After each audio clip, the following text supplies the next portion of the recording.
What's up, YouTube? Spencer here from Soul Sandy Sneaker Podcast. Let me stop you right there. Go ahead and hit that subscribe button. I know you're not subscribed. You know how I know you're not subscribed? 75% of our viewers aren't subscribed. Why are you watching if you're not going to subscribe? Maybe you think you're subscribed. You're not subscribed. So today I'm going to be talking about the biggest release of this first quarter of the year, and that is the Black Metallic 5. It does release this weekend, February 8th, for a retail price of $210. Okay, I'm glad it's not $225. This one is a reimagined colorway. Before I give you any in-depth looks at these, I'm going to go over a little history of the Air Jordan 5 in general and the Black Metallic colorway itself. So, Tinker Hatfield, greatest designer of all time, designed the Jordan 5 in 1990. It released in this is one of the release colorways. There's 4 OG colorways. That's Black Metallic, Fire Red, Black Tongue, Fire Red, Silver Tongue, and then the Grape 5. Grape 5 was, actually, before I even get that far, 3 of those colors are returning this year, and I will get to complete my original Air Jordan 5 pack. So, good news for me, good news for collectors. We get the Grape this year, we get these, and we get the Black Tongue 23 on the side, Fire Reds. So, great. Back in 1990, these did release for a retail price of $125, so we have come a long way. This is the 35th anniversary of the Air Jordan 5. A little bit behind the design, this is actually designed after a P-51 Mustang fighter jet. It is a World War II plane. As you can see, this part, it looks military-esque. I'm sure I'll put it on screen. I'm sure you guys have seen it before. But you know, just a cool nod. You know, Tinker was always incorporating different aspects into his shoes, and it's a big staple. The Grape 5 did a lot for sneaker culture. And fun fact, the Grape 5 was never worn on court by Michael Jordan. Little did you know. So a big part of this release this year is the white laces on this Black Metallic 5. For those of you who don't know, Michael Jordan did wear these pretty much all year. He had a player exclusive pair that did have a 23 stitch on the side. He had a 23 stitch on the side, and they released 200 pairs, 100 of the white ones and 100 of the black ones to like some less fortunate kids. Those also have the 23 on the side, so there's only 201, or however many PEs Michael Jordan has for himself. There's only 200 in Michael Jordan's pairs of 1990 23 on the side Air Jordan 5s in general. So when the original Black Tongues came out, they did not have the 23 on the side. 1990 Black Tongues do not, unless you are Michael Jordan.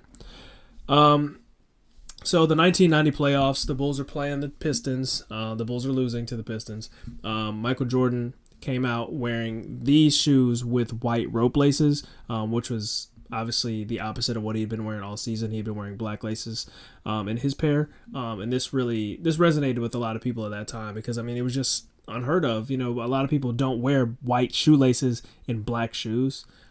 So this was a big thing. So obviously it returned here.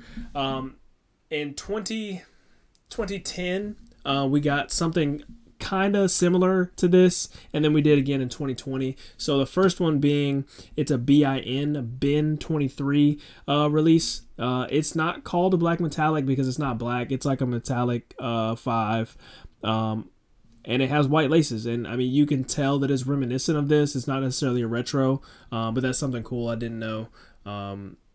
They probably didn't sell very well because I've never seen them, or they were very limited, maybe, you know, who knows.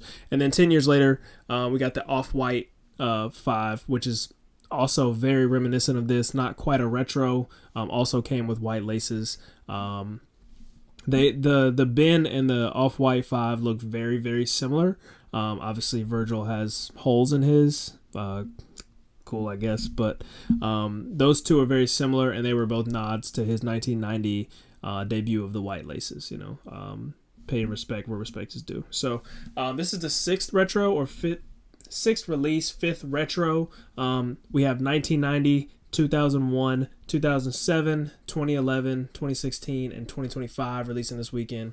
So the first two, 1990 and 2001.